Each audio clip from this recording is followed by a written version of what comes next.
My daughter in the back, she's sick. We about to, well, not sick, she got a headache. Go get her something to eat because she's probably hungry. Anyway, last night, Golden State Warriors versus the Lakers. Very good game. Very good game. A couple bad things I want to call out.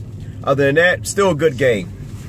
Another thing that was beautiful about the game is that, you know, Kobe, he retired. Well, they retired. Well, hung both his jerseys up. His 8 is 24. I know a lot of y'all find Dan, the Lakers fan, channel. Definitely go watch his channel. Go watch his channel. I don't need to see nothing about Kobe. I'm gonna actually have mine written, which you probably see anyway. When I drop this video, I have something written out towards Kobe. But definitely go check out Dan, the Lakers fan channel. He dropped this. It's like a Kobe. It's something, man. Look, I started crying. I couldn't even watch no more, man, because I've been watching the Lakers since Magic Johnson came into the NBA, and one thing that excites me about Magic Johnson is when this dude, I mean, the reason why I started liking the Lakers because, you know, like, I really got into it was Magic Johnson, to be honest with you. Magic Johnson, I watched him with Razzle Dazzle because I used to be big on the Harlem Globetrotters back in the, you know, back in the late 70s. I'm not that old now, but as a baby, you know, and I was watching with Scooby-Doo and all that. But, and then Magic Johnson was like the only player I really seen at my time that did all that Razzle Dazzle stuff. A guy that's like 6'8", 6'9", doing all that. And I just loved his game. And and this is when I hated Michael Jordan. This is the main reason why I used to hate Michael Jordan. When Magic Johnson, when they played him in the finals in 1990, and they beat us 4-1, and Magic Johnson after the game came out to say he had HIV, you know, the virus. I was so hurt, I was devastated. I think I started watching basketball for a while. I was so messed up mentally. I cried, about to cry a little bit now, but I love Magic. That's why I'm real heavy on Magic. Like, I try to, you know, like I like some of you guys that are young who love Brandon Ingram, D'Angelo Russell, you know, whatever your favorite Laker player or any NBA player that, you know, any fan of any type of sport or just sports period that they follow, like the LeBron James or the Dwayne Wades, whatever it be, even KD. I understand the way you feel and the way you defend that individual like you do. This is the main reason why I try not to beat up on a lot of guys, because I was right there when it came to Magic. You couldn't tell me nothing about Magic. Then into Kobe. Kobe and Shaq. I love the Kobe and Shaq thing. I mean, Kobe and Shaq was like, oh, my duo. It hurts me because, to me, I got to watch Kobe. Basically, me and Kobe almost like the same age. So I got to watch Kobe grow as I grew. And as he developed, you know, I started, you know, I mean, you watch his games, you know, watch him go off. The only thing I always say is, if we could just take back that time when him and Shaq had so much pride, you know what I mean? And not really pride, but they were just like selfish. If we could just take that back, Kobe and Shaq, man, have been like one of the best dynamic duos, like Batman and Robin, you know, than any team, I mean, than any players out there. Only because they would probably actually won a lot of championships. Why did I go this way? I'm going the wrong way. I'm getting emotional. But they won, you know, they could have won a lot of championships. You know, Kobe still went on to win 2 after that. Shaq won 1. But I was just hoping that they could, like, you know, this would have been the beautiful thing of watching Shaq retire from LA and then watching Kobe retire right after that. And I also go back, and this is the reason why I'm hard on Kobe. I know a lot of people say I'm a Kobe hater. I'm not a Kobe hater. It hurts me is that I wanted to see Kobe play more years, because I knew that we were going to go through these years of just struggles. You know what I mean? Like, if Kobe would have just, like, and this is just me saying it, but if Kobe would just, like, you know, like, just humble himself and like, man, you know what? I'm going to come off the bench, help these young guys develop. And, you know, he probably could have played some more years. And then I'm even going back to Mike D'Antoni when he first, I think, messed his ankle up. You know, but that's the way Kobe was. Kobe was always somebody that gave it his all. So you can never take away that, you know, from Kobe. You know, you can never take it away. Then you got the fans coming out talking about Kobe making $30 million a year. You know, this is the reason why we can't sign other players, this and that. Jean Grey. I'm thinking about X-Men. I'm sorry. Jeannie Buss is the main reason. Her speech is the main reason why Kobe got that big contract, because they knew what Kobe did for him, man. I mean, Kobe gave them years of they made money off of Kobe. So it was only right for them to give Kobe those 2 big contracts. Plus, on top of that, they knew that the CBA was going to change the salary. That people like Luau Day was going to make that type of money. So Kobe was giving that, you know, beforehand, before it even changed. To continue to, you know, to keep the business afloat, to continue to fill in the seats. And that's why when Mitch Kupchak and them came out and said, you know, hey, we're going to let the young players take a back seat while Kobe do his thing. He didn't say Kobe do his thing, but that's what it came down to. You know, during the time, I had a problem with it. But, you know, at the end of the day, now that Kobe retired, it hurts because, you know, I don't want to keep talking about that. You know, Kobe the man. Kobe, enjoy your retirement. I love you, brother. I love you for what you gave to us. You know, those years of enjoyment, of just, oh man, I'm just dunking on all them centers back in the days. I'm just happy, excited. But anyway, like I said, go check out Dan the Lakers fan video channel and go watch that video. His momentum to Kobe. It's very beautiful. Now to the game. Here's the thing. Warriors. I'm gonna say this like this. The Lakers play the Warriors real good. They always play the Warriors good. I said in my last video that when the Lakers play the Warriors, they always play them good because Lou Walton knows the system.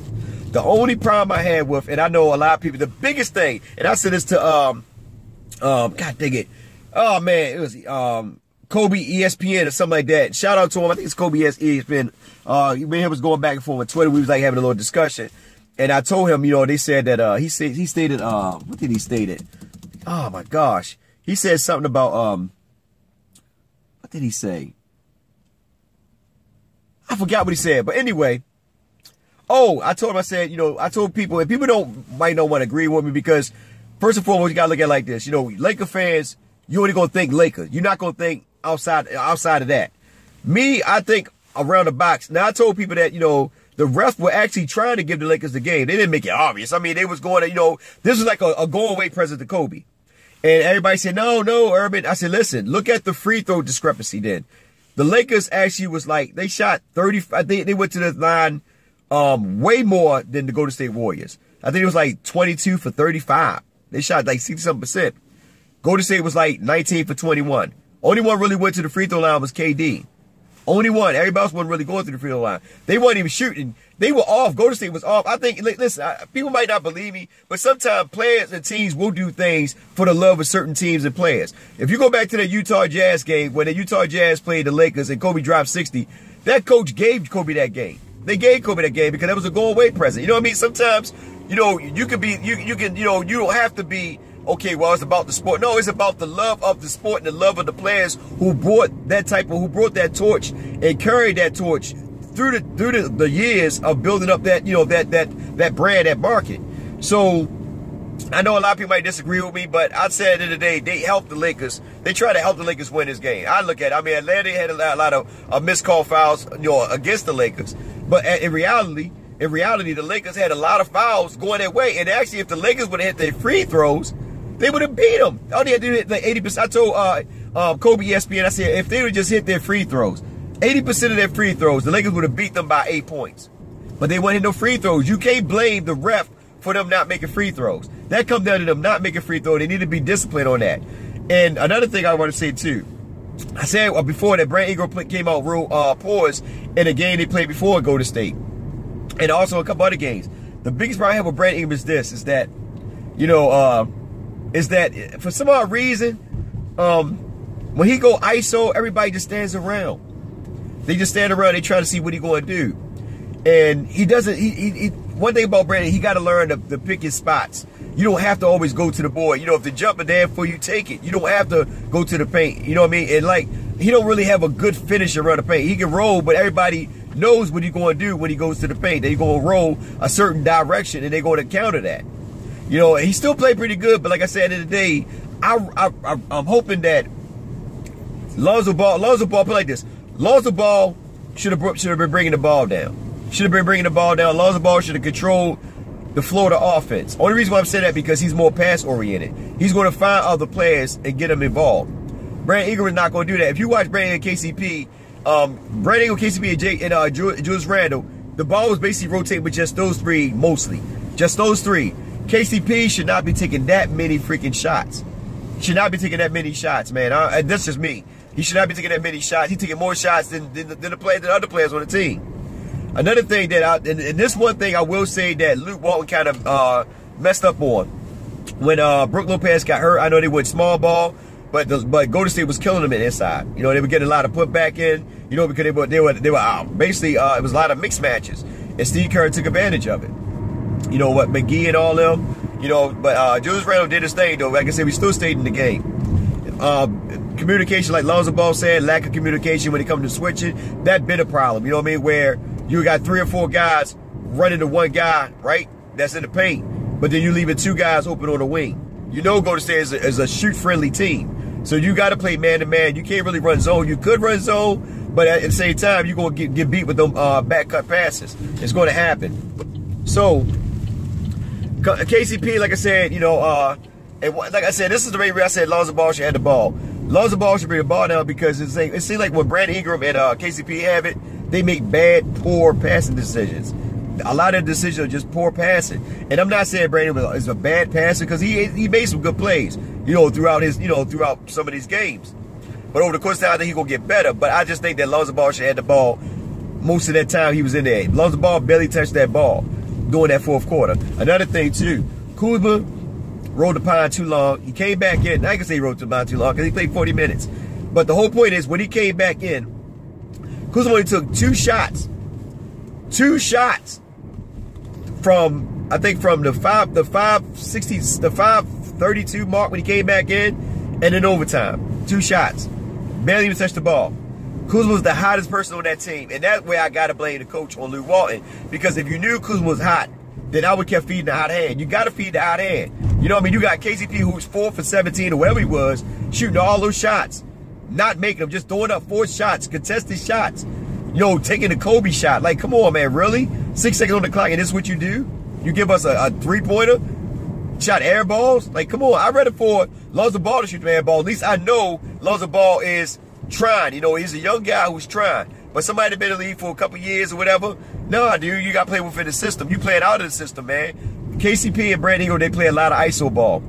Brandon will probably play a little bit more under control than KCP. But at the end of the day, they play a lot of ISO ball. And Brandon Ingram, like I said, Brandon's still young, so I'll give him I'll give him the nod only because he's still young. He's only 20 years old, and he'll learn as time goes on. But KCP, he's been in the league long enough to know that you got to play within the system. That's why I like Josh Hart. Josh Hart plays within the system. He only take what the defense gives him, and he utilize it. But at the end of the day, we still should have won that game, you know. And I think that they know that we got their number, man. I'm telling you, the Lakers got Golden State number. We just got to learn how to hit the free throw. It ain't about, listen, I know everybody said that we need a closer. Listen, Kuzma, to me, Kuzma and Ingram are our closers. That's what I've been saying since day one. You know, and Lonzo Ball went off in the last couple of minutes. And that's what I want to say also. Lonzo Ball, I'm going to say this, I'm going to let y'all guys go, come great, get my daughter something to eat. Lonzo Ball, in the last couple of minutes, when we going in overtime, you notice he took over, made 2 shots and made a pass to Kuzma. Then he made a pass to Kuzma and gave the ball to Brandon Ingram. Instead of, you know, doing something with it, he picked up his dribble and got stuck in the paint and kicked it out to Kuzma for that 3. Kuzma was hot the whole freaking game, and they just totally ignored him from 5-minute mark going on down to the overtime. They didn't even touch him. They didn't even go to him. And that's why I tell people, you told we need to close or no. It's just that we need to start looking at who is the best player on the team. Simple as right now, at this point in time, the best player on that team is Kuzma. At this point in time, I'm not saying later on in the years to come, but at this point in time, Kuzma is your best offensive weapon on that team. I will go with Kuzma every day. This is why Kobe sat down and talked to Kuzma. And then I noticed when KCP took that shot, Kobe said, "Up, come on, baby, let's get out of here. They're going overtime." He should have took that shot. Even Kobe left out there laughing because he knew it. He knew it. But anyway, it's still a good game, man. Much love to Kobe. Like I said, check out Dan the Lakers fan channel. Watch that video, man. It's beautiful. It's very beautiful, and it's very emotional too. It's a very emotional video, especially if you're a Kobe fan or you're just a Laker fan. I'll definitely check it out. Matter of fact, what I'm gonna do is I'm gonna drop that video in my description box. I'm gonna link it so that way y'all can just check it out from there for those who don't follow and who do follow. So you can just check it out because I think that everybody need to check that video out. It's a very beautiful video. Anyway, it's your man Urban Lover. Like, share, subscribe, get in the comment section, man. We could have won that game. It is what it is, man. A lot of games we could have won, but I'm gonna tell y'all guys like this: the closer should be Kuzma, then Ingram. At this point in time, LeBron attacking me. We can't be going ball. Put my toupee back on. Kuzma it should be the go-to guy right at this point in time. Ingram did.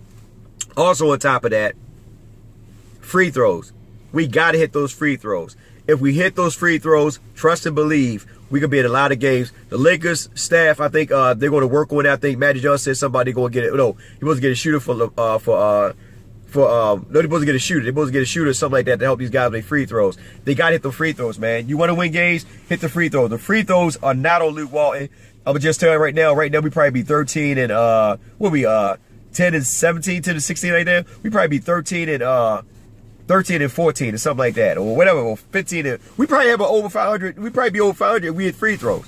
Free throws is what's killing us, man. Yeah, we got turnovers, but free throws is the main thing that's killing, because even with turnover, we still can combat that and get back in the game. But free throws, those things come at the end of the day, they're what's killing us. It's not coming out to that last play like that. We hit these free throws, we beating teams by 8, 9 points. Simple as that. Love you guys. Have a blessed one. Y'all take care. You know what it is. Your man Urban Love Report for the Herbmobile. Until your mom decide to put me back in that basement, I ain't got no food stamps for. I can take yours.